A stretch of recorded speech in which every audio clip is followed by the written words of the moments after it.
I had to try several times too.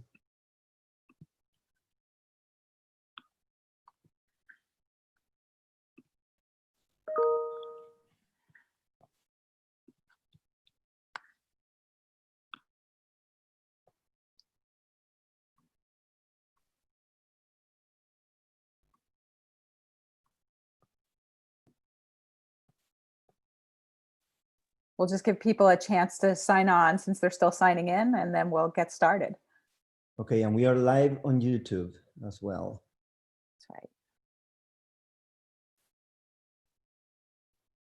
All right, I think it seems like the number of people signing in has slowed down. And hopefully if they're not here, they're watching on YouTube. There's a different link and then the ability to see it on there. Hi, everyone. Welcome to the AUP Town Hall for a budget for a financial future for all of us. We're really excited to have you here, and we're going to hear the work of the budget alternative budget working group. And I just want to give a shout out to the members of that group. They have been working day and night trying to come up with alternatives for us. A lot of what we're going to be told is that there's no choice and that we have to make the sorts of cuts that are being proposed. That's not true. And hopefully today you're going to get a sense of that. And I'll let each person on the budget working group introduce themselves, but I just want to say they are the hardest working people in the AUP. I'm going to be your host. I'm Lori Essig, but there are other people here as well who I want to just give a shout out to. Jamie McCallum, Dima Aaup, my co-chairs of this, a bunch of people from the executive committee, David Miranda Hardy, who has been working so hard getting the tech for this going.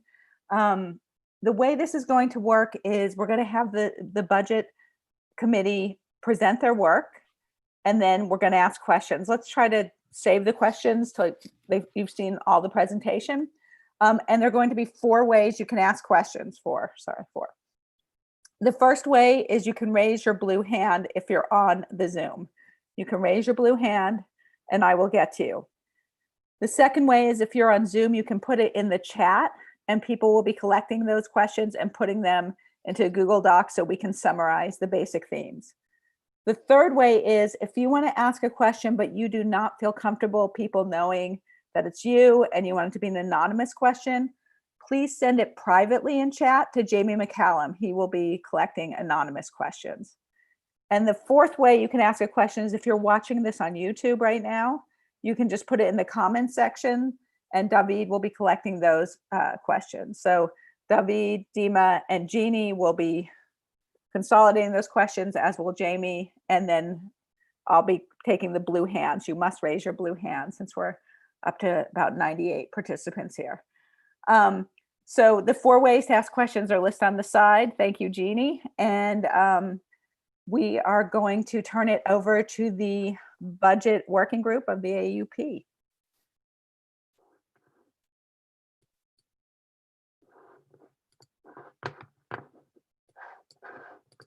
All right.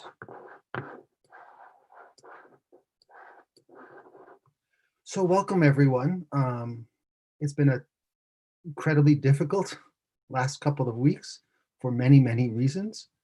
One of the few undiluted pleasures has been the chance to work with some really amazing department and other colleagues on this, a task that really feels different for many of us than the usual rush of summer collaborative research. Much of this work has been devoted to thinking about how the lives of you, staff and faculty colleagues might be made better during the pandemic. And you'll hear from all of them this morning. I want to, in addition to Lori's thanks, perhaps single them out now because I really want to acknowledge them and I want you to be able to acknowledge them at some point outside this forum too. So they are Phoebe Armanios in history, Priscilla Bremser in mathematics, Tanya Biker in economics, Jeff Carpenter in economics, Andrew Fieldhouse in economics, and Akil Rao in economics. The punchline is thank God for the economics department. So can everyone see the screen? All right, let's get started. So where are we? Well, let's start with the budget. We're not seeing your screen yet, Peter. Peter, you need to. Let me.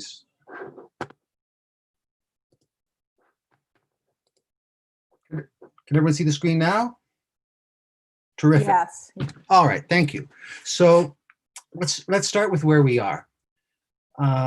In the last presentations we've seen, we start with what are so-called projected shortfalls of somewhere between 30 million in one or more of the hybrid scenarios and 65 million, which is the all online scenario.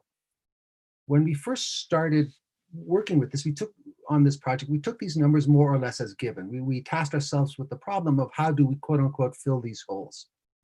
But it's important for everyone at the town hall to understand that these shortfalls are not the result of declining endowment values or increased expenditures, but rather predictions about falling tuition revenues and fees.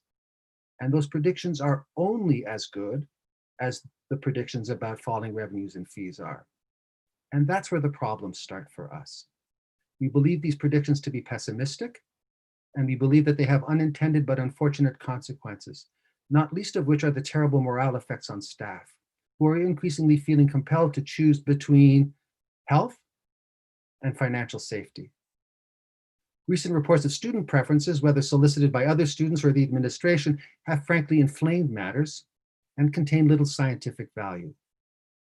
As someone who's worked on strategic and expressive voting for a long time, I know that students had little incentive not to report an intended leave of absence or deferred start when asked. They want to be here. And credible or not, that vote, in effect, was both threat and signal. What's disappointing about this is that we have 2 or 3 or perhaps more faculty at Middlebury with not just local, but in fact internationally recognized expertise in the elicitation of preferences. And I'm not talking about me. And we chose not to consult them. This is part of a pattern, I fear, of not taking full advantage of the resources at hand, especially in a crisis. At the end, Jeff will show you some alternative estimates based on some outside analysis, but honestly, we could have done better. If we are going to scare people, let's at least scare them with evidence-based policy. Today, however, we'll mostly take those numbers at face value and we'll ask 2 questions. The 2 questions are, can we minimize the economic burden on staff and faculty who, as we're going to be reminded several times, have already sacrificed much to make the institution work? And the second is, can we do so without sacrificing future generations? The AUP emphatically believes that the answer to both questions is yes. And we're going to talk a little bit about how this works. Trouble moving ahead here. All right. So we have what we're describing as a kind of a policy hierarchy, a series of policies that we think should be implemented in a particular order that we think will get us to something like a budget balance with minimal economic distress. I'm going to talk about the least exotic of the 2, but you'll first hear from Tanya, who'll talk about additional revenue sources, which we think is the first avenue to be explored. I'll talk a little bit about repurposing and recalibrating endowment draws. Akil Rao will talk about endowment draws themselves. I'll come back and talk a little bit about programming. Priscilla will talk about asset sales. Andrew will talk a little bit about the question of compensation. And Jeff Carpenter will basically provide an overview of the full accounts at the end and a summary of our recommendations. So Tanya.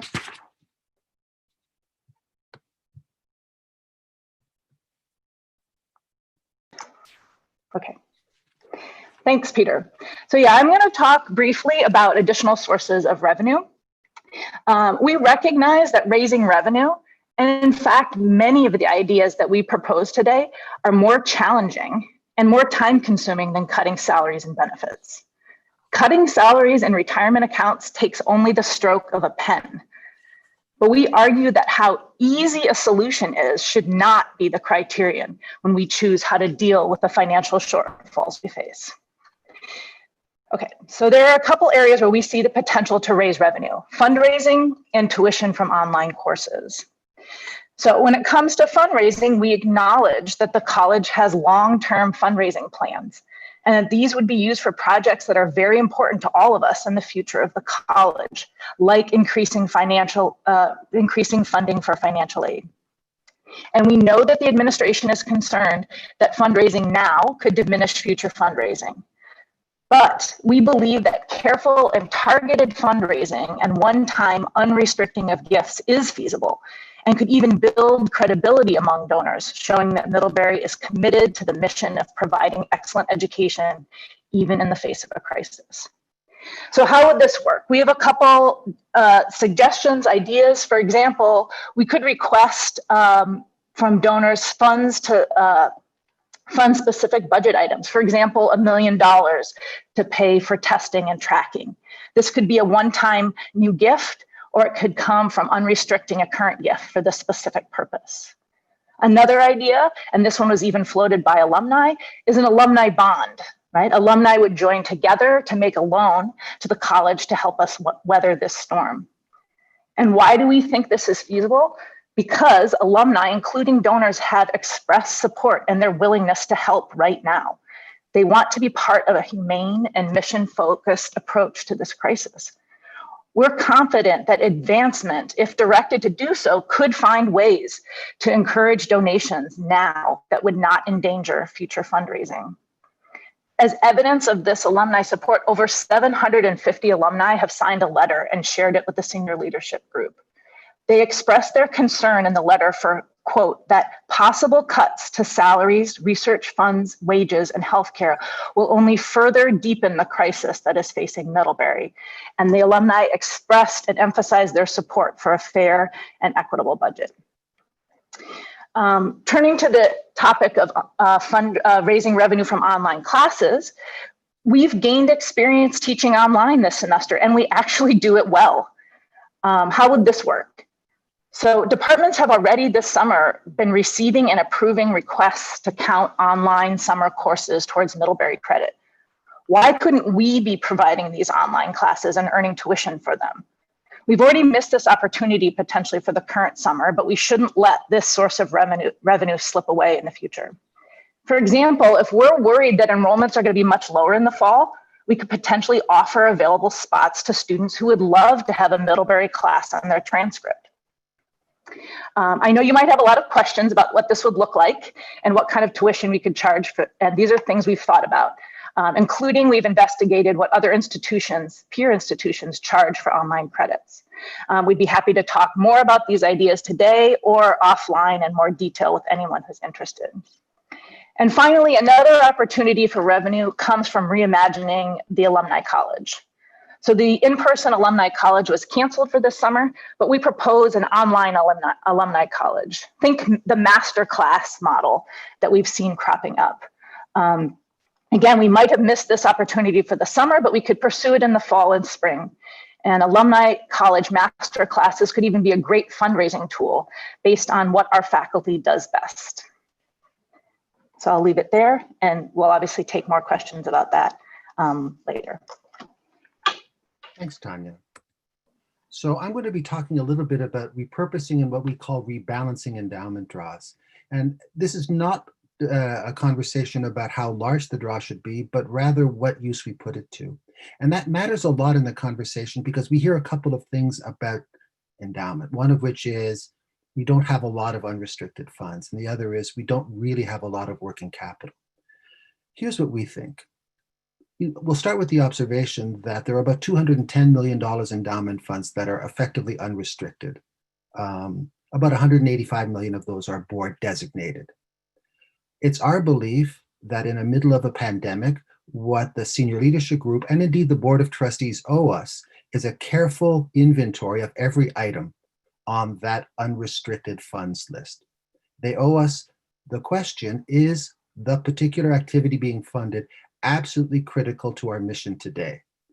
At some level, I think that the administration has started to do this. We heard about some funds being withdrawn from capital expenditures and some funds being withdrawn from accelerated debt retirement, but we think there are many more opportunities available. In fact, we think that it's time to engage in such an inventory at precisely this moment in time. We also think that there are opportunities in what is called rebalancing. Rebalancing happens when there are activities at the college, and there are many that are financed by jointly restricted and unrestricted funds. You might imagine simply increasing the draw from the restricted portion and freeing up whatever's left over to fund other activities at the college. We think that this is difficult work to do because it involves a lot of hands-on and kind of detailed accounting, but we also think that in the middle of a crisis, to echo something that Tanya said earlier, this is what we have to do for the institution. I have to say that the group was also unpersuaded by the argument that the college doesn't have enough working capital. So working capital, I think effective as cash on is about $35 million. And to be true, to be fair, it is smaller than many similar colleges. But I want to make a couple of observations. The college's own investment policies mandate that at least 30% of the endowment be held in something called investment vehicles with lockups of 12 months or less. 450 million of that is held in either money market funds or equities or debt. And on the college's own financial report, audited financial report, it identifies 166 million of that endowment as being able to be liquefied on a single day. The fact that we only have $35 million in working capital should not and is not an impediment, precisely because we can transform, we can make liquid very large parts of the endowment. Combined with a reimagining of what the unrestricted funds are used for and some rebalancing, we're convinced that in some ways all of the plans we're talking about are not only sustainable with long-run finance, but in fact can be financed in the short run.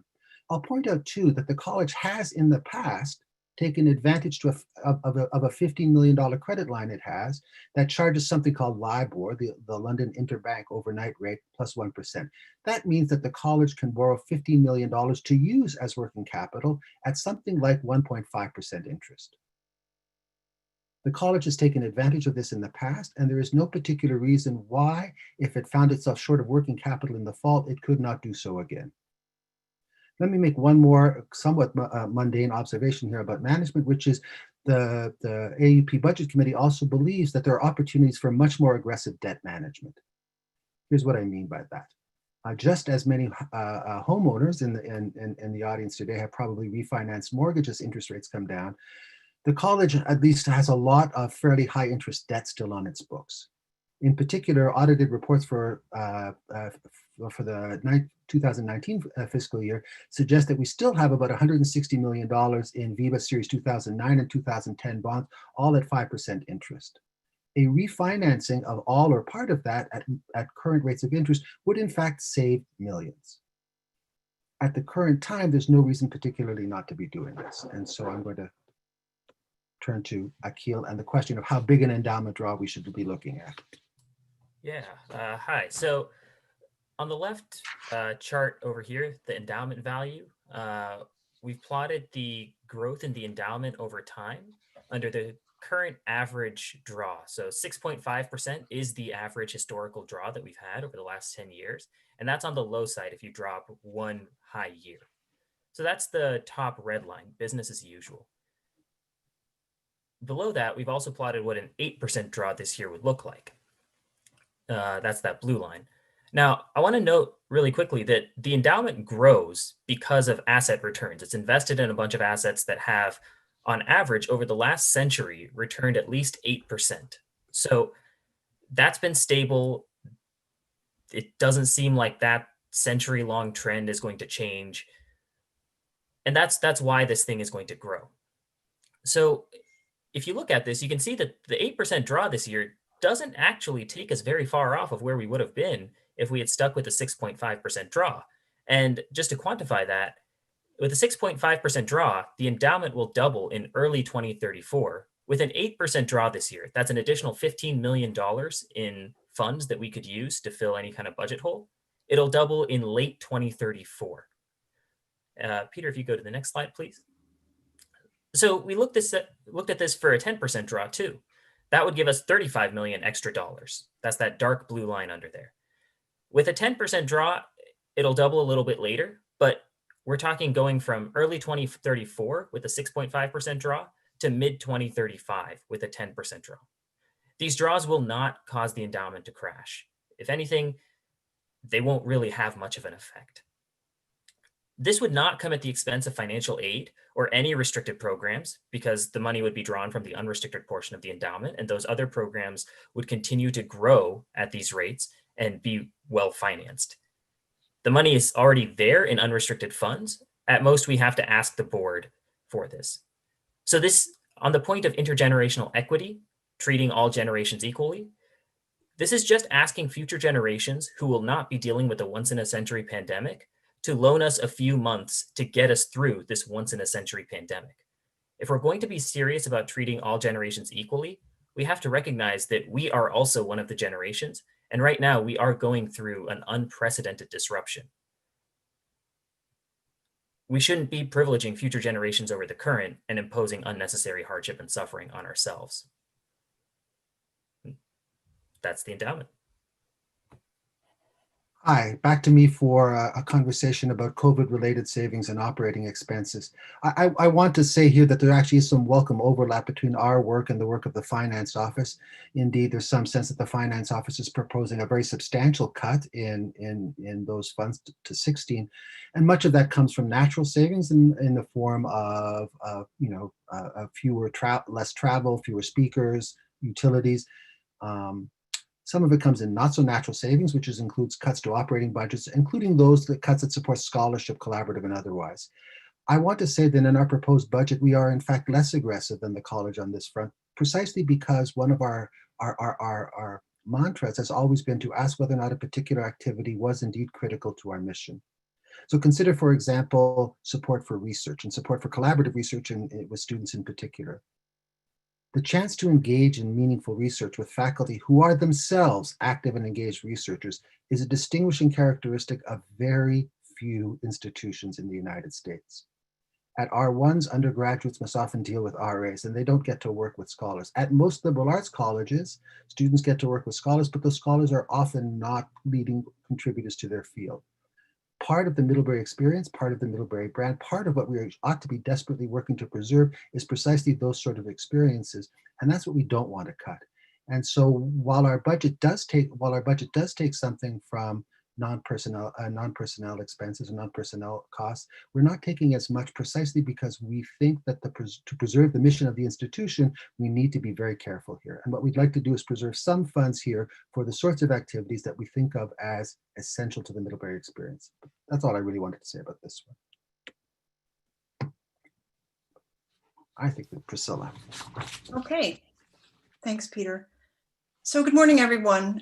My job is to talk about what we have learned from public records about the value of physical assets owned by Middlebury College. I want to point out that this particular tool is way low on our list of things that we need to consider, but at the same time, it's important to understand the value of these assets as a potential source of revenue. So by physical assets, we mean land, buildings, and to a certain extent, equipment. And as Tanya pointed out, we're not suggesting things that are easy. These are the things that would be really hard if we had to resort to them, but we really don't think we will. Nonetheless, it's worth knowing what they are. So Monterey, we own land and buildings worth 30 million. Again, this is from publicly available records. The college, as you all probably know, owns a lot of rental housing properties in Middlebury and Cornwall, amounting to over $12 million. And some of you may have seen items in the news about people wanting to flee the cities for Vermont, and how realtors in certain parts of Vermont are overwhelmed with requests from people wanting to buy things above the listed value. So I think that's actually a feasible option if it comes to that. And then the real third rails here are the golf course and the Snow Bowl. We weren't able to come up with a figure for the Snow Bowl, but obviously, as I said, these things are low on our list. I do want to point out that the college, before the COVID crisis even happened, administrators had already decided to cut back on coordinator hours. And so I think we are already at the point where we should take a step back and think about other options. So that's all I have to say. All right, so the gist you've gotten is that we think compensation reductions have to be a last resort. And we have two related evidence-based principles here. Any hits to compensation must be progressive. And if there are hits to compensation, compensation should be deferred, not cut. Because as we've seen, there's no financial imperative to permanently cut compensation.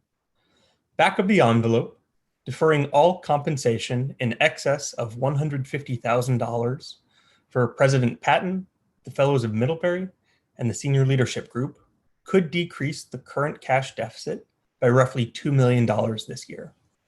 This would essentially be a zero interest rate loan to the college from its highest paid employees, who often have a base salary compensation roughly 2 to 4 times higher than $150,000 per year. The previous administration deferred compensation in tough budgetary times during the last recession. This is an opportunity for the current administration to show their skin in the game in a more transparent fashion. As a last resort, if compensation is going to be deferred for all faculty and staff, then we should be given choice about deferring our salary versus our benefits. This is important for equity across the life cycle, various family needs, and folks at different stages of their careers. And lastly, speaking as a new faculty member who just finished my first year at the college, I'll just add that cutting compensation would be detrimental to Middlebury's brand and our ability to attract and retain new faculty. On to you, Jeff. Okay, again, good morning. So my job, fortunately, or maybe unfortunately, is to get into the details a little bit. I'm not going to spend a lot of time here. We can circle back to this if people have specific questions. And so what I'm showing you here now are the financial reports that were presented to the Budget Advisory Committee from the Finance Office on just last week. And there's two things that should jump out at you here. The things that are going to drive exactly how big this deficit are our revenue projections like Peter said early on, and what expenses we're accounting for here. So the first thing to note is our projections about the revenue. So the first scenario here is if what they're calling hybrid is we're back on campus in person, and the projected shortfall in fees is 5%. That results in what's called what I'm going to call an accounting deficit of $28 million. If we're online instead, the projection is that those fees are going to fall by a third to that $109 million. And that's going to result in a deficit closer to 68 or close to $70 million. We think that those numbers are frankly crazy. They must be pulled out of a hat. And if Peter clicks on the slide, I can give you two other estimates that are actually in some sense evidence-based. So if you look out there at industry trade groups, the American, Council on Education estimate is that the shortfall is going to be closer to 17%, not a third. That would give us that orange number there, 131 million. And that's going to give us an accounting deficit of closer to 47 million. And one more estimate, if Peter clicks, is done by the McKinsey Consulting Group. So they have been able to use probably 990 tax records to make financial models of 1,600 schools like us. Their estimate is that the shortfall in revenue is going to be 10%, leading to potentially a $35 million accounting deficit. So that's how playing with the revenue numbers is going to affect the bottom line. But I also argue that the bottom line is a little bit fictitious as well. So if Peter clicks again, although it's a red herring, I've got it outlined here in blue. So depreciation is an expense that's non-cash. What does that mean? It means that the money that we spent to buy these assets that we're depreciating over their useful life has already been spent. It's not a cash reduction in our pocketbook here.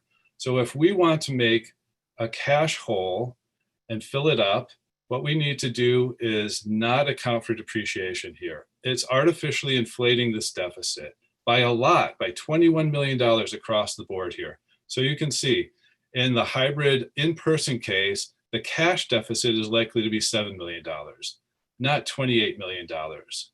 The cash deficit, even under the draconian, the crazy number that the revenue is going to fall by a third, is closer to 47 million. And the cash deficits you can see on the other two estimates are much lower as well. So again, the point here is that two things are going to drive these predictions. And you can either use the evidence and give us reasonable numbers and reasonable targets, or you can make up crazy numbers that are going to scare you and possibly allow the administration to propose cuts that they wouldn't have to do otherwise. So if we go to the next slide, I'm going to try and summarize our ideas for how we're going to fill these gaps. And I'm sorry, I know that this thing is a mess as well. And again, we can circle back to it. So on the left-hand side, all I've done is created a bar chart representing those 8 various possible deficits we could face, breaking them into the accounting ones that account for depreciation and the cash ones. And again, the cash ones you can think of as trying to balance your checkbook here. And I'll tell you this, here's an anecdote. I know for a fact that the college has a person who every morning tries to analyze the cash position of the college. This person does not spend any time creating depreciation schedules. Cash is what's important here. So let's just run through the 2 scenarios that the college has, and you can see that in some sense the industry predictions are in between. So we'll cover those as well. So if we start with the in-person scenario, so that's mid-hybrid, those are the 2 darker bars. If we're going to account for or try and fill the projected accounting deficit here, you can see that we can do that with Tanya's additional revenue and another draw from the endowment. And notice that additional draw from the endowment is going to be on the order of or lower than what we do historically. So in some sense, the college would do us no favor. They wouldn't have to draw any more than they've already been doing over the past 10 years. More importantly, if we look at the cash hole, that cash hole is only $7 million. Effectively, you could argue that we don't have to do anything. This is a fictitious crisis in cash terms. This should make sense. If everyone's back on campus, why would we suffer a big hole here? We could either cover that with a very small targeted fundraising campaign or a 0.7% draw on the endowment, which would get us up to 6.5%. That's the historical average. By any account, the lowest possible historical mean over the past decade is 6.5%. Again, the college is doing us absolutely no favors in those scenarios. Although I should say, if you notice those orange bars on top, we are doing them a favor because what's budgeted for next year is a wage freeze on the order of $5 million. So we have skin in the game, and under this scenario, the college is likely to not have any. If you want to go to the absolute doomsday scenario and cover the mid-online, a 1/3 revenue fall, we can do that as well. So in that case, we're going to have to dip into the endowment, and we're going to have to allow for programming reductions, possible liquidation of assets, and the wage deferrals that Andrew talked about. But the bottom line here is that our budget covers any possible deficit, no matter how crazy it is, accounting or cash, without cutting wages, without cutting staff. And that's sort of the bottom line here. So now we're just going to wrap up. So at this point, the college faces which path they're likely to take. They have a choice here. So the finance office's plan is, on top of this wage freeze that I just mentioned, they're projecting to cut between $12 and $16 million in operating reductions, $12 million endowment draw. They're going to add that. That gets us up to 7%. And again, remember the historical average here is closer to 6.5 or 7%. So again, this is doing us no favors. This is business as usual. And in order to finance that, to protect the endowment, they're going to cut retirement by $12 million, cut wages by $12 million. And if the hole is deeper, they're going to furlough workers. One way you can think about this is we can then protect the endowment like many institutions that we actually look down on. Or Peter's going to go through the alternative. So I'm going to wrap up with a pitch for an alternative and in fact, a broader alternative. Our principles are relatively straightforward. We want to enhance revenues wherever possible. We argue forcefully that we need a once-in-a-century draw to solve a once-in-a-century crisis, or more broadly, we need once-in-a-century policies to address the current crisis. We cut programming only when and if needed. We sell assets only and when and if needed. And we borrow from workers. We don't take from workers. If the college needs to remedy a problem, there are a lot of faculty, and in fact, we would even start with the senior leadership group, who ought to be able to extend college the credit in the form of wage deferrals, not wage cuts. Let's borrow from workers who have seen us through the crisis before we take more from them. Then instead of effectively protecting the endowment and following those institutions we look down on, we could actually become a leader among those institutions we aspire to be. This is a path forward for, I think, the AUP. It's a path forward for the college. And in this context, I want to say that the AUP is not wedded to a particular budget. The AUP is wedded to a set of principles that we think ought to inform fair financial planning, sound financial planning at this and any other institution. You'll find a statement of those principles on our website, but you'll also see a distillation of them in the sense of the faculty motion that's going to come before the faculty on Friday. Even if you have differences with the particular stories we're telling, we'd like to think that everyone here might be supportive of a set of principles by which not only our budget should be judged, but indeed the budget of anyone should be judged at this institution or other institutions. And with that in mind, I think we'll take questions. Thank you so much. That was really unbelievable. And if it's possible, if we could unmute some of ourselves at least, I would really like to applaud or snap or whatever it is you do, because Priscilla, Jeff, Akil, Tanya, Peter, who am I missing? Andrew, thank you so very much. Really unbelievable. I think just to be clear, they have been working day and night to really give us some alternatives. We are really, again, not telling the senior leadership what to do, but providing some principles and giving them some really good data and some really good ideas about how to think this through. So now I'm going to look for questions. I have my first question up, which is Robert. Again, there are 4 ways to ask questions. You can put them in chat. You can put them, send them privately to Jamie McCallum if you don't want someone to know your name. You can put your hand up, or you can put them on the YouTube comment section if that's how you're watching this. So we're going to start with Robert, and Robert Shine, and you'll have to unmute yourself, Robert. Yeah, I did. I'm just going to ask my question in one way. But first of all, thank you for presenting this information and presenting it in this way. It does enable a very different kind of discussion. My question is a clarifying one on the model of the modeling of the effect of spending more from the endowment this year. One graph showed that its effect over a period until 225 or 235, I don't remember, would be minimal. Is the assumption that you're making in that chart that there would be this larger than usual withdrawal in the endowment just for 1 year? Or are you taking into consideration the likelihood that the effect of the pandemic is going to extend beyond this coming academic year? And if I can just piggyback a second related question onto that, in the comparative charts on revenue, you held the revenue from annual giving constant and the revenue from something else, I don't remember now what it was, constant. But it seems to me that if we just leave the endowment aside for the moment and what the effect of economic recession on the endowment is going to be for the next few years, annual giving and revenues from tuitions are both likely to go down in this economic climate. So I'm wondering whether you took that into consideration, or if not, why not? So there's 2 questions. Is the increased draw on the endowment just a 1-year thing, the effect of which is stretched out over a couple of decades? And second, are you taking into consideration the what I think is probable decline in that other source of revenue, that is annual giving and possibly endowment draw? Yeah, so Robert, I can address the endowment draw part of it.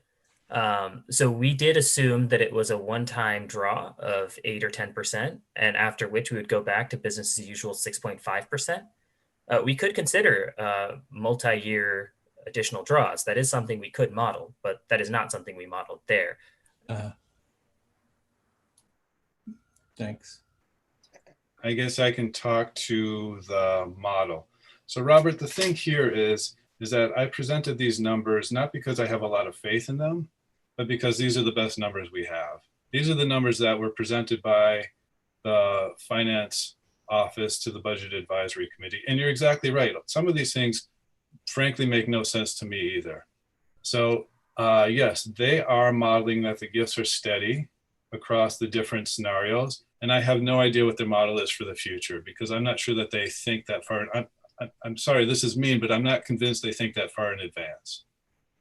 Other things that seem odd too is that our utilities are projected to be the same if everyone's on campus or if nobody's on campus. That makes absolutely no sense. To tell you how little faith I have in these basic numbers, it was also the case that when I just tried to replicate them, they didn't add up.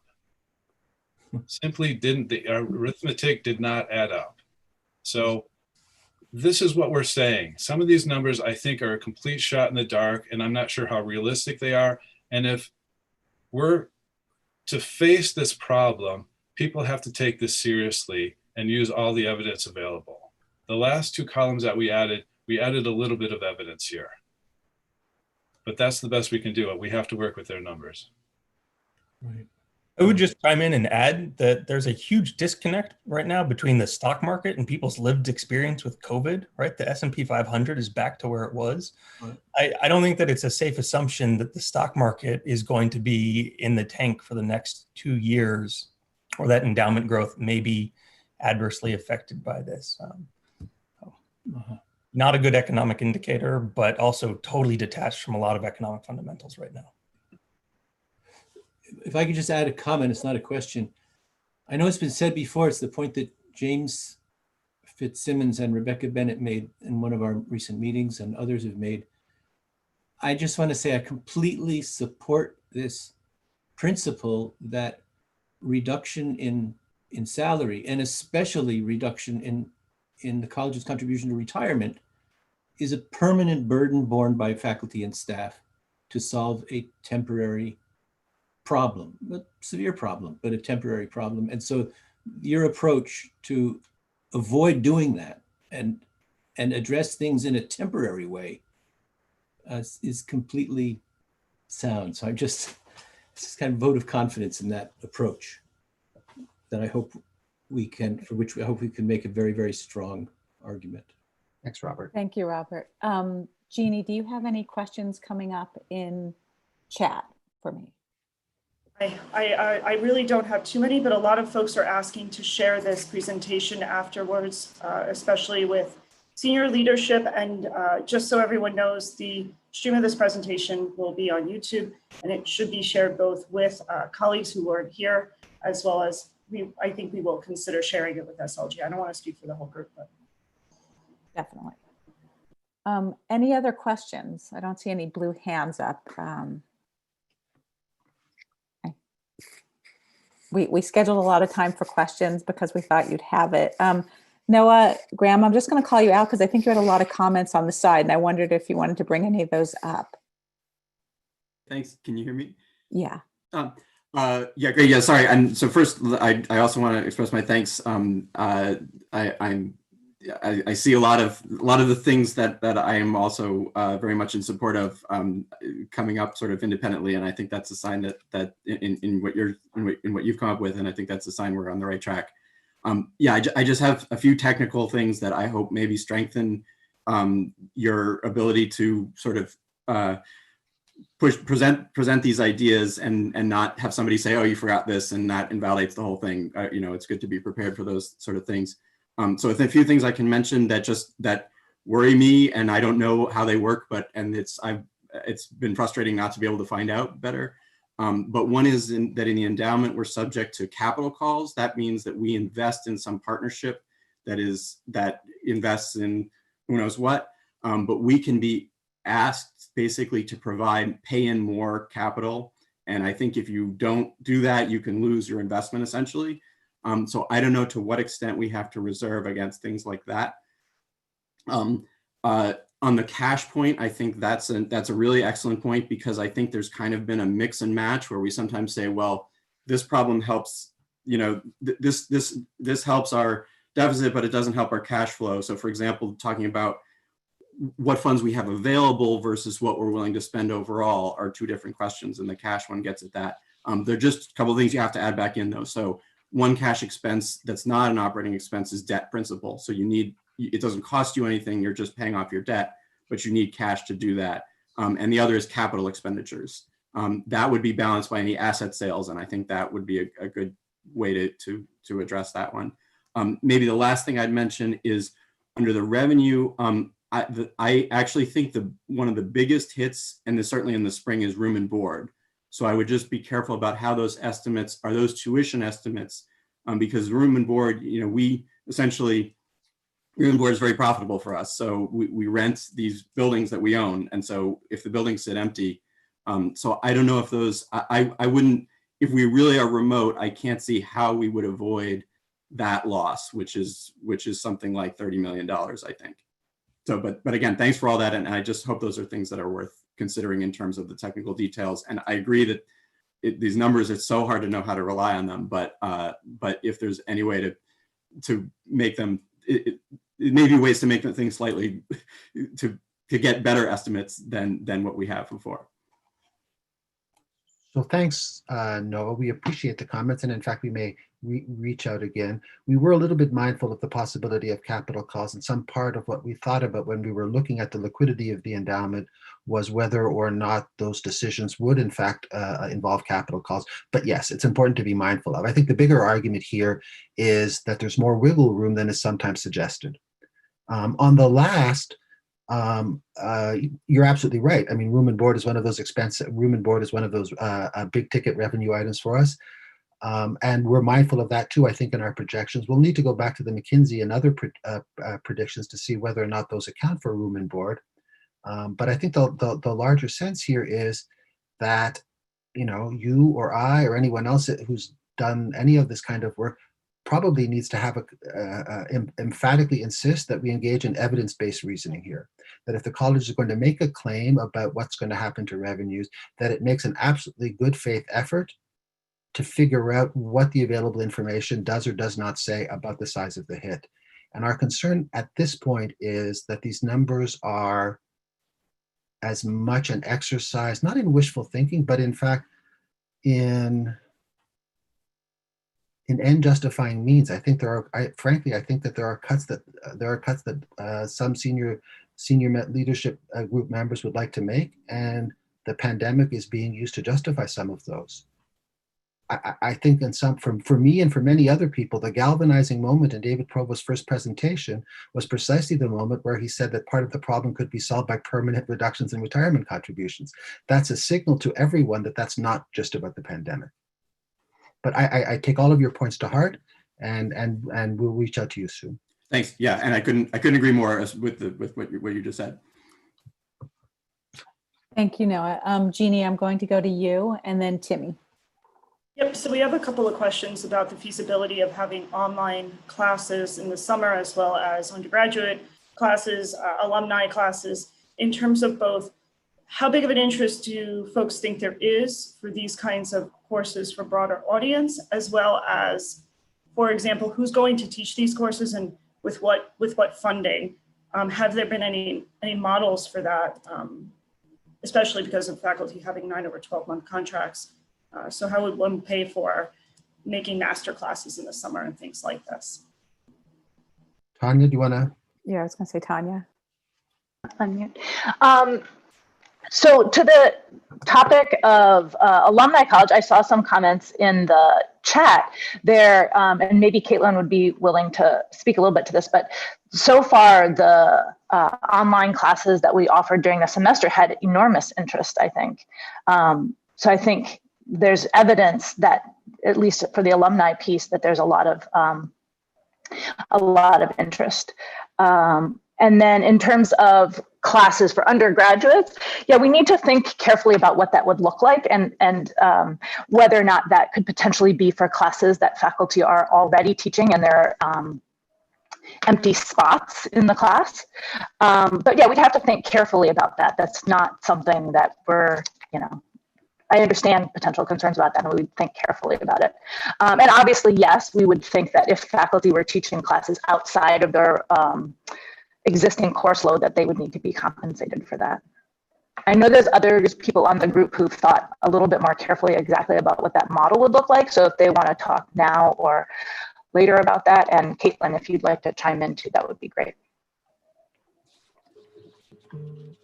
I'm happy. I'm a little unprepared to chime in, but I'll do it anyway. Hi, y'all. So let me just give you a little bit of context from what I know about Alumni College and the Faculty at Home series this summer. I don't have answers to all these questions, obviously. Just to make sure we're all on the same page, Alumni College has been going on for ages, and it's this kind of wonderful thing where alums enroll in one of 5 courses and they spend a week at Red Loaf taking them. And the faculty who teach it get paid a small stipend. I've done it before, and I think the stipend was probably changed. My recollection is like 1,000, 1,500, something like that, which isn't a lot relative to the amount of time it takes to prepare a course, right? And you are preparing a course, but it's a pretty fun experience. And this summer they canceled Alumni College totally. In fact, I'm not sure of all the details. I think Matt Kimball would have to speak to that. They just judged it infeasible. But they are going to do some crossovers with Faculty at Home. So the Faculty at Home series, Sarah Stroup and I started in March working with folks in advancement in the provost office and dealing in communications. And basically the idea is to have 45-minute webinars on diverse topics with faculty from across the institution. And we advertise them to both our current communities of current faculty, staff, and students, and to alums and parents. And there's no paywall or anything. They're 45-minute webinars. We want everybody to be there. We wanted a chance to connect intellectually when we're also isolated. The attendance has been great. It's been 200 to 600 participants. When folks register for it, there's a chance to make a donation to the college. The form's a little awkward, frankly. And then Sarah and I end every webinar with a call to action that includes the possibility of donating to the college. And I think it is a potential. So if we cross over with Alumni College, we're hoping to bring some folks who would have taught at Alumni College in to do some webinars. I do think it's a potential platform to try to work to connect with friends of the college and alums and maybe do some crossovers with online learning. But I'm not really sure what that would look like right now. So that's the context I've got. Thanks. I wanted to kind of get the sense of like, just for 45-minute webinars, we've got these sort of hundreds of people, alums interested. Yeah. And they've been, I mean, they're interested and really engaged. Like the chat is very enthusiastic and we get a lot of emails from alums after the talks, and it's been a lot of fun. So they're out there.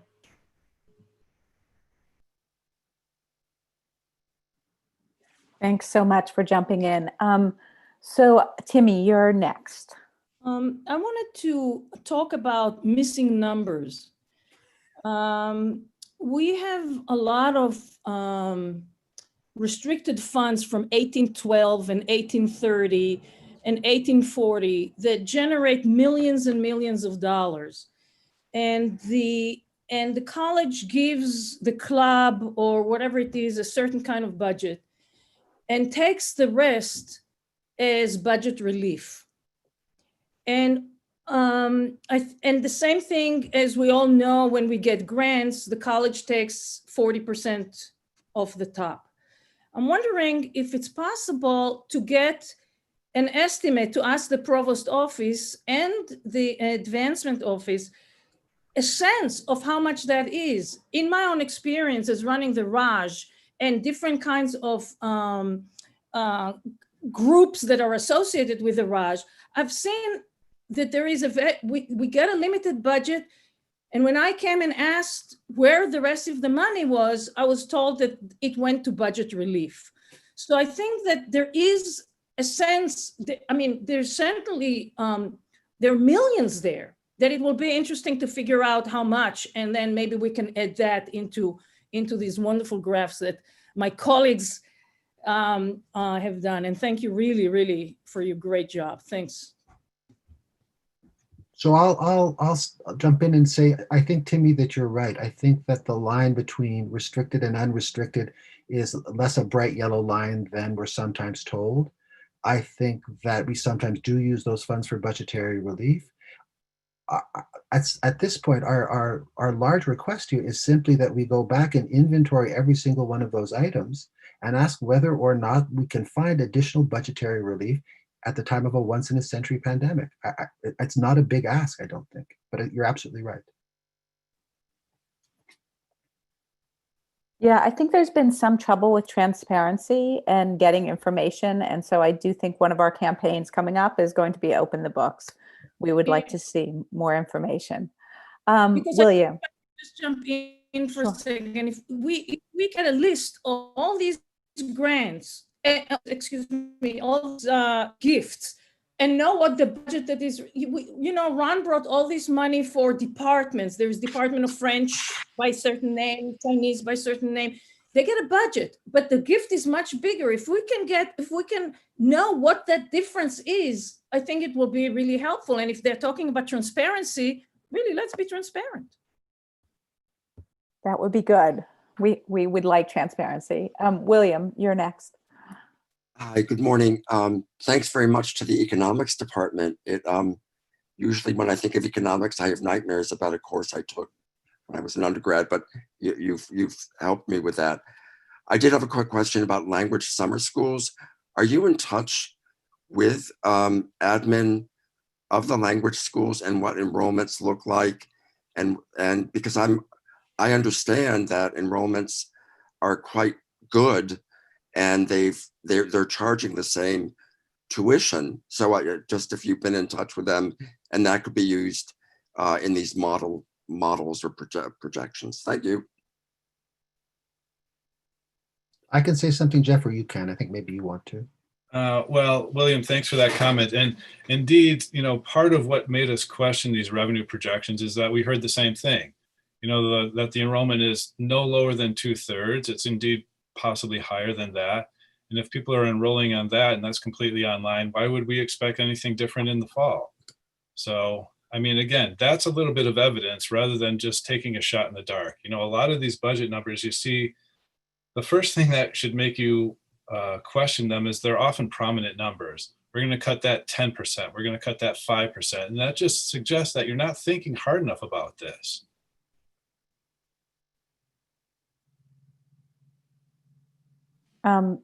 Thank you, Jeff. Ellen, you're next.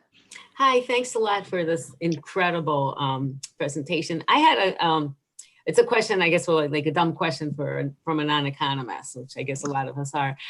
It seemed like the depreciation component was extremely important to some of the different numbers you got. And so I was wondering, because you went over that really fast and yet it seems really important. Would it be okay if you just went over that point again?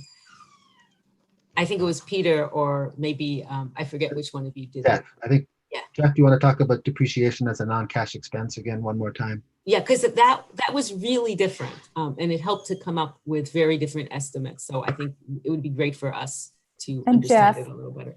Maybe you can assume that we don't understand what any of this means. At least I don't. So okay. Well, again, so Ellen, the way to think about this is when many, almost probably the majority of small businesses, small nonprofits, you and I, when we're thinking about whether we're in financial trouble or not, what do we look at? We look at the checkbook to see if it's positive or negative. And I promise you, on a daily basis, the college does exactly the same thing. And as a result, they're always trying to target that checkbook and make sure that it's not negative, that they're not overdrawn. And my question is, why wouldn't we do that right now? I know you do it on a daily basis. Why wouldn't you consider it? In fact, I know businesses do consider it. That's the first thing they look at in a crisis. And so the problem with subtracting depreciation is it's a red herring. Like I said, the idea is that what we're doing here is we're going to buy an asset. Rather than expensing it all at the time, as you would if you were on a cash basis, we're going to amortize it over its useful life. And so we're sort of spreading out that. But effectively what it does is it imposes a buffer in this budget that one way of thinking about it that is not wrong is to say what the college is implicitly doing is putting on the same playing field, the same level playing field, saving for the replacement of the athletics facility in 40 years with people's salaries right now. And what's worse, if that depreciation is not funded, if there's not a balance sheet item where that money goes so that, in 40 years we could just pay cash for it, honestly, you can see the fire department behind me. That's the way the fire department does this, right? Right. I'm not sure that Middlebury actually funds their depreciation, which means that that money is just fungible. It's just inserting a buffer into the budget. And in this time, it's a scare tactic. It's to say the deficit is not $7 million, it's $28 million. Well, it's not. If you look at the checkbook, it's 7 million that we can expect here. And that's the target we should be hitting. Okay, that's really helpful. Yeah, and it makes a huge difference, obviously. Yeah, exactly. Yeah, huge. Yeah, I Yes. never thought of that, obviously. Thanks. Yep. Yeah, I even understood So- that. Thank you.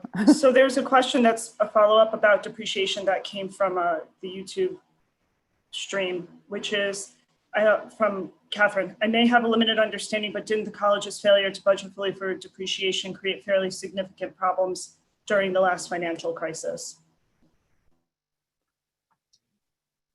I mean, another way of thinking about this is if you're the vice president of finance, you love depreciation when it comes time to paying taxes, even though we don't pay taxes, right? Because it makes the bottom line look smaller and you're paying taxes on a smaller income in that case. Or you have an actual accounting loss and you can use that to offset future income that you might have. But when push comes to shove, when you're making decisions, you're doing it on a cash basis. So yes, I mean, as somebody else may have said, you know, the problem with some of the sins of the past are when are you invoking depreciation and when you're not. So when you're presenting your financial statements for auditing and you're on the accrual accounting system, you're going to account for depreciation. But that's on the income statement, right? That's not the statement of cash flow. That's not your bank account. And in a crisis, like I said, over and over again, this is what we care about. This is what people look at. And let me just jump in and add quickly that having sat on the last budget oversight committee, our problem was not deferred maintenance.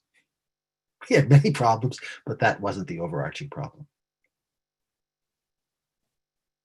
Thank you, everyone. Isla, you're up next. Hi, yeah, likewise. Thank you so much for this presentation. And especially what struck me and what my question is related to is just the breakdown of all the different pieces of this very complex puzzle. The thing I wanted to ask and poke at a little bit more was this concept of natural savings, which I think, you know, we really can seize upon if I understood it a little bit better. So one thing that came to mind, and I'm a little worried about hitting a third rail here, but, you know, we're not offering sports right now. And so I'm curious to know the extent to which the cessation, the pause in athletic activities is naturally resulting in savings. We're talking about personnel, we're talking about infrastructure. I don't even actually know how much money is saved, but like during the normal course of the semester, it seems like athletics takes up a huge chunk of the activities on campus. So you would think that being not happening would likewise kind of return something. So I'm curious about that, especially when compared to some of the things that you brought up, like travel and speakers, which I would think is kind of small potatoes, but I don't know. So the other things that came to mind as I was thinking about this are, so for example, I was got the email the other day about it's time to replace my computer every 4 years. My computer is pretty new and pretty good. And I said, can we wait a year? Because it's a lot more work and stress to like set up a new computer. But it struck me that in these dire times, maybe a quarter of the computers don't need to be, I don't know. So those seem to be areas where it's like the college seems to be carrying on with business as usual in some areas where that seems like a place where savings can be, naturally found. Perhaps some people really do need a replacement, but I imagine many people actually don't. And then the last thing is that I've been going into Buy Hall occasionally to do work where, you know, that's necessary. And the entire building, I'm there with maybe 3 other people, is cooled to a temperature of like 65 degrees. And I sit here going, how much is this costing? What a waste of energy. What a waste of money. I've brought this up with Tim Wicklund and he's mentioned things that, oh, we can't do anything about it. But I'm just thinking, how much energy are we wasting? So those are places where we can save money without hurting people. And I'm just trying to understand how all of that, you know, kind of gets factored into the accounting. Thank you. And I'm just going to bring up a comment on the side here from Ellery, which is about athletic athletics personality are our colleagues, and we want to protect everyone's job here. I don't think you're talking about personnel. I think you're talking about the cost of playing sports, right? Just to clarify that. So that's exactly right. I mean, the thing we're working really hard to do here is to get through the fall without furloughs, without layoffs, and that includes the coaches who are also on the faculty too. I mean, that's our objective. And to the extent that we can find savings in small places, like turning up the thermostat a little bit in the athletics center and in other places, we absolutely should, for sure. But can I say, I think some of this is going to be grabbed in the reductions that they plan for operating expenses. I mean, those are really the easy things to do, right? Is if we're not traveling, we can say that the travel budget is going to go down, but it would have gone down anyway, right? So some of those savings are going to be easy to grab. They're going to be incorporated in that $12 to $16 million reduction in operating expenses, but there might be more. And another way to think about some of these things, if these are generated by endowed funds, there's some chance that a lot of portions of the endowment will be underdrawn next year, right? The chair that I hold funds some travel. If I don't go anywhere, that's effectively, they'll still give me the money, but I won't use it. So the endowment will actually be underdrawn in some areas, and we should realize that. Jeannie, I'm going to go to you next. Thank you. During the presentation, Janie Young asked a couple of questions or kind of comments, which I think maybe if Janie is willing to talk, as well as has offered some other comments. Janie, are you there? I've been listening all this time and I realize there aren't many staff present, so I don't want to seem to be speaking for the entire staff or for advancement, but I've heard so many assumptions, so many ideas flown out as if they have credibility that really have none. I invite all of the committee that has worked on this presentation, first of all, to talk to advancement, find out what an endowed fund agreement is, learn that this is a legal contract and that any money that is designated by a donor can never be spent for anything except what the donor designated.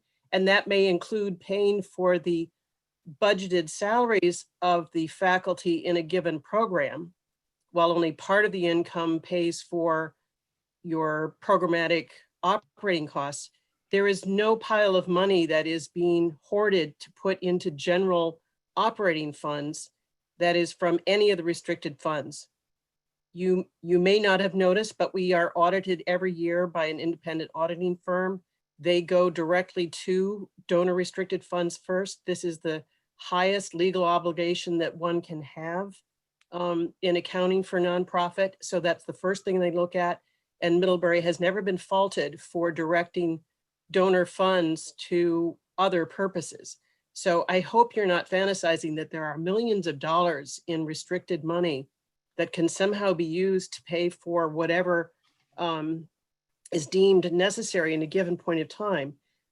I would also add that your expectations of fundraising, I shouldn't be surprised because I've never known a faculty to be very interested in fundraising. And in fact, often we are considered as lesser beings than other staff members and certainly lesser than faculty.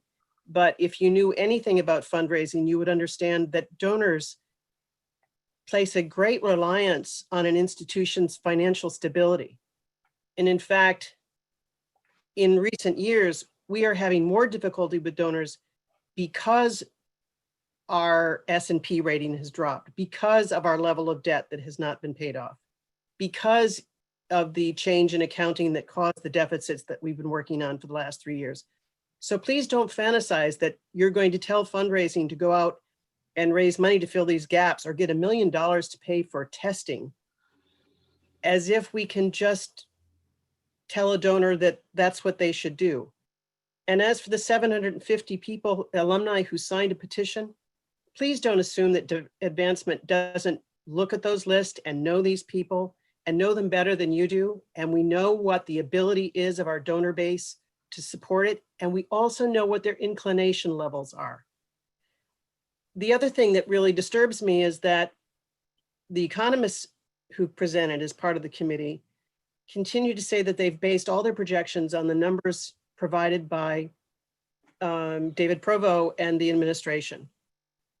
What you fail to do is look larger at our peers. Why would you look only at the numbers that are being presented and make assumptions about what is not being presented? Can I just ask that you maybe don't assume bad intentions? I know this is really hard, but it just seems like you're attacking people who've done a huge amount of work to try to make all of our lives better. And so I'm wondering if you could ask and frame your comments in a way that's a little bit more respectful. I will actually push back in a second, Janie, because in fact, I think these comments are utterly inappropriate in this context, but keep going. Well, this is a town meeting. It is. You've made. But we can say things respectfully, right? I mean, you don't have to say that faculty know nothing But what about I'm saying is that fundraising when or- you're from the other side, you're talking about transparency as if we're withholding money or advancement somehow is compliant in a shell game where money is kept and hidden. And you No, I think the transparency was disrespectful about that asking. is. I think the transparency was about asking for certain numbers from David Provo and not receiving them. It had nothing to do with advancement. Can I make one small comment or respond? Because my slide was one that was about fundraising. This is Tanya. And I'll start actually with a personal anecdote. My father was in college administration for 20 years. So I actually do know have quite a bit of personal family experience about fundraising and how very challenging it is. And having a parent who's an administrator and knows that sometimes faculty don't understand the challenges of raising money, I actually have heard that and I believe it. I will also say that I went to President Patton's office hours that she offered and said, I personally as a faculty member would very much like to be part of fundraising because I believe in this institution. So I think it's not fair to say that I, in particular, as the person who spoke about that, don't know anything about fundraising and have no interest in being part of fundraising, because that's not true. And we would love, I will say just for myself, to be part of fundraising at this college, because there are things that I care very much about, like financial aid, for example, that I would like to be a part of. And we would, as I think I can speak then for the rest of the AAUP budget group, love to consult with advancement about this. We would love to be given permission to do that. Can I interject? I'd like Janie just to finish her comments. Right.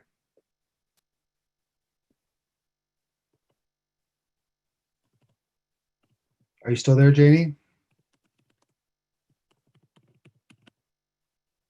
Janie, can you hear them?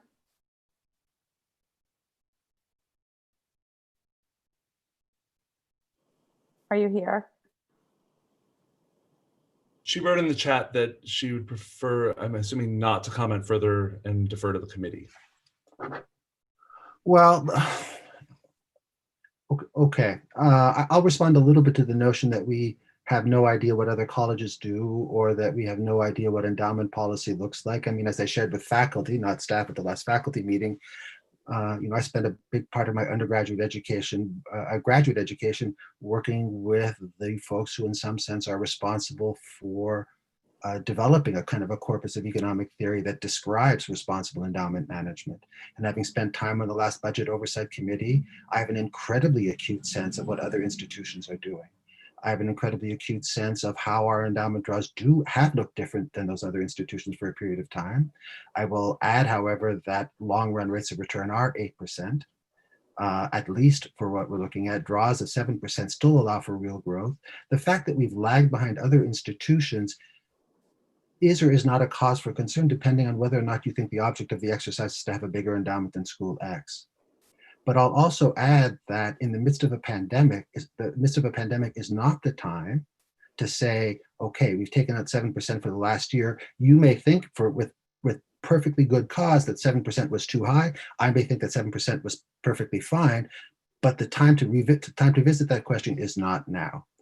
And the question of taking out now money during a downturn, well, it isn't a downturn in terms of the stock market, but the arguments that we're talking about, the arguments that look at long run rates of return are historic over very long periods of time. And yes, we know that endowment draws come as 12-quarter moving averages. In fact, other institutions use other versions of this rule, and we've studied them. So we'd love in some ways to work. We've been warned against sometimes working with advancement, but we would love to work together with advancement to solve this, to get through this pandemic and minimize the economic distress on current faculty, staff, and students. I think that's the object here. And I think that to the extent that we can all pull together, we'll end up with a budget that looks very much like the budget we presented today. Even if the advancement number that we had was, as you suggested, ludicrous, much of the rest of the budget goes through. In some ways, this is ironically a small piece. We wanted to engage donors in many ways. We wanted to engage alumni in many ways, some of whom have come to us. And so our feeling is that we wanted everyone to participate in this process, to have a sense of contributing to a solution here. But if you said to us, no, advancement could not possibly contribute one extra nickel to this process, then we would say, fine, we can solve the problem in other ways. But I would love for advancement to join with the AUP and others to find robust solutions to get us through this crisis without workers' salaries being cut, without friends and neighbors being furloughed or dismissed. I think that that's the object of the exercise here. And I think as long as we all keep our eyes on that prize, we'll make good progress. If I could just really quickly jump in on the question about restricted endowments, as someone who, as a department chair, deals with endowments, endowed funds, we have been told that once the mission of a fund has been adequately completed, any extra in our budget can be used for other purposes. That's the budget relief that Timmy was talking about. So the point here is not to say, David Provo keeps saying the endowment is too restricted to be able to tap into deeply. And the point is to say, well, we do it already, number one. And number two, a large portion of the endowment is dedicated toward financial aid. And David admitted in the last meeting that it only funds, the standard draw only funds, I believe it was around 25% of our financial aid budget, or 30%. So thus there's a deep well there that could be tapped if we did the endowment more. So that seems to be a sort of non-starter of a defense of why we cannot spend the endowment.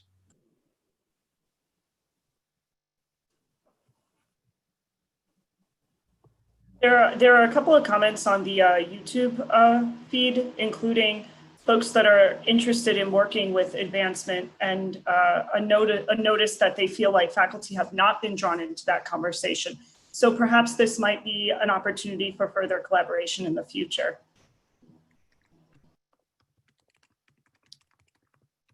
Jenny, I wondered if you wanted to follow up with any response to the comments.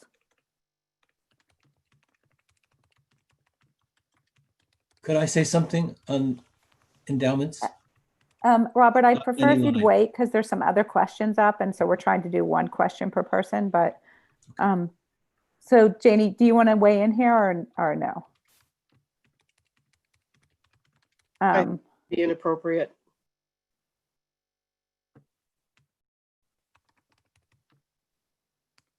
Darian, you're next. Actually, thank you again for the work of the committee, but I had a question. Actually, I did have it for Janie, and but we can talk about it in general. Maybe somebody else can answer this. Does anybody, or can anybody explain the financial aid part of the budget in terms of, maybe just in general terms, to give people a sense of money that comes into the college versus money that goes out that's strictly for financial aids for students? And I'm thinking of pieces where advancement is pretty critically important to get funds for students in, and I don't know. So that's just a general question. If anybody can sort of, in general, tell us how financial aid is affected, how that relates to this whole puzzle.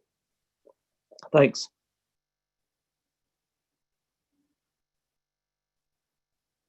Does anyone have an answer to Darian's question? So I can speak briefly to it, but I'll be the first to acknowledge that, yeah, I am new here. I don't have the full institutional knowledge. That said, going through the financial statements for the last 10 years, it does seem like a good chunk of the funds allocated to financial aid are allocated in the restricted portion of the endowment. When I look in the unrestricted portions, I see two line items there. I see board designated funds and I see working capital. And financial aid doesn't show up in the financial statements under the unrestricted portion of the endowment in the same way that it does on the restricted portion. And so the inference that I am drawing from that is that a good chunk of those expenditures are funded through the restricted portion. Again, if folks know otherwise, would be very happy to hear it. This is just my read from going through the financial statements. So let me also add to something that Akil said, which is to make an argument for why sometimes we might want to privilege future generations. So why in a world where endowments grow 8 to 10%, might the AAUP only recommend 7 or 8%? And the one answer is we do want the real value of the endowment to grow. And one explanation for that would be that we want to fund future generations more robustly with financial aid and to increase the diversity of the population here. I have no trouble with a long-term endowment draw that in an effort to build out financial aid looks lower than the long-run rate of return in the market. The time to do that, however, is not now.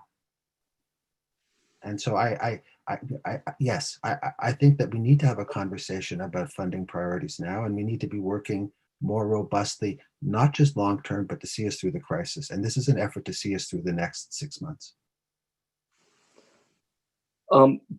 Peter, what about Jenny's notion that if we do that, we might not, donors might be able, we'll look at the endowment and say they're not being financially conservative or responsible, and that they might be less likely to give to Middlebury, even though that it might be for a good purpose. Does that have any, I don't want to say worth, does that make, is that argument, what's your point? What would be your view on that?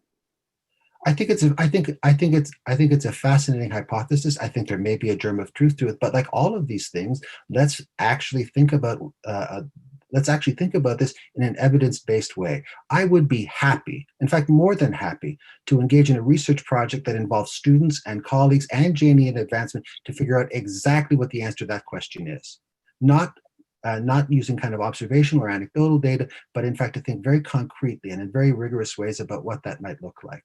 And so this is part of a bigger push, Darian, that for the AUP going forward, that we want budgeting at the college to be, as much as it possibly can be, evidence-based. And so to echo something I said in the chat, I would embrace wholeheartedly any opportunity to engage in that kind of policy making with advancement. Thank you. So this is another comment that might be a point of clarification from the YouTube stream from a little bit earlier in the conversation when the discussions about different summer schools were being discussed around projections. There seems to be a lot of inequity around the fact that faculty who teach in the summer programs, which is between 6 and 8 weeks, get $5,000, which I guess is also similar to the intensive J term, how much people get paid, versus the alumni school, but Tina wanted to make a point that there seems to be inequity in how different places in the college pay their faculty. And then also that interest in the summer programs or schools is actually lower right now, with about 1,100 out of 1,800 without room and board. So basically, I think that this is another opportunity to have conversations about clearer, more transparent access to the books, as well as maybe an advocacy moment for AAUP where we could talk about trying to do some sort of wage parity review.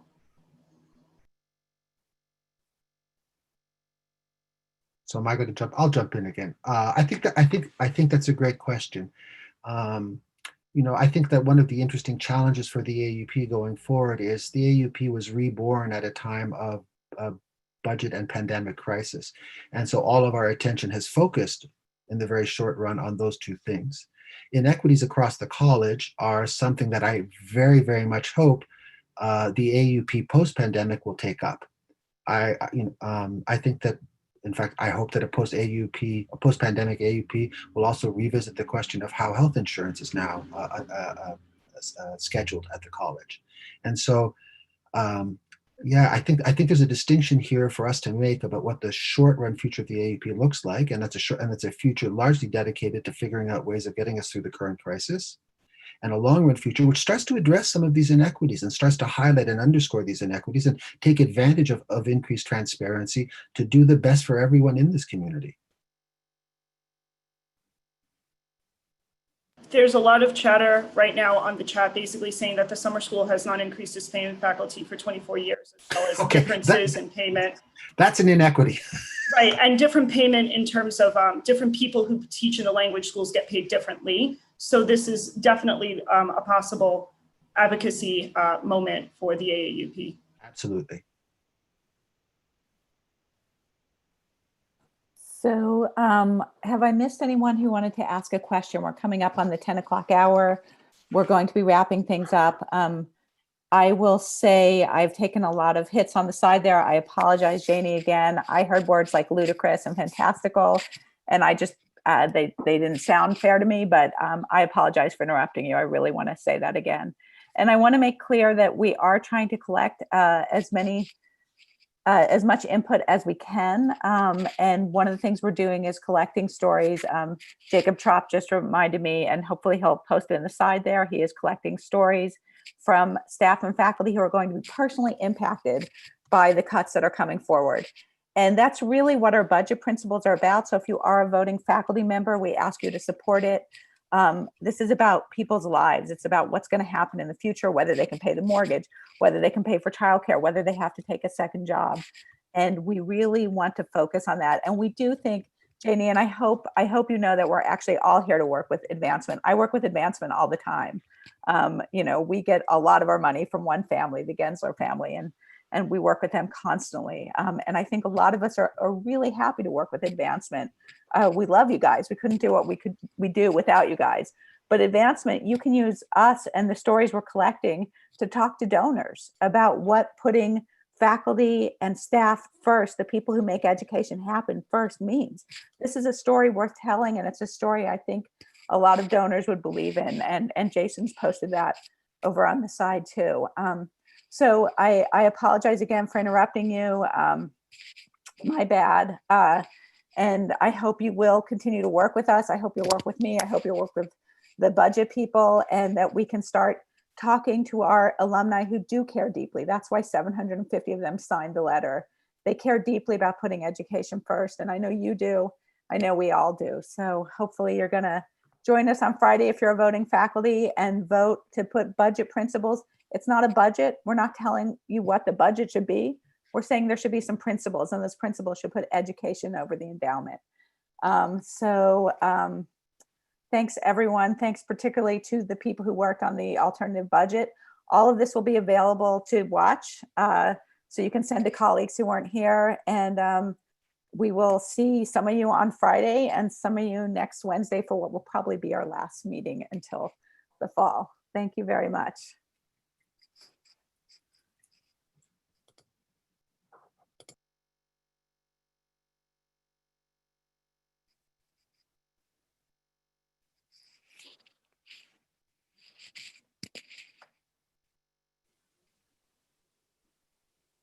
Thanks, Lori.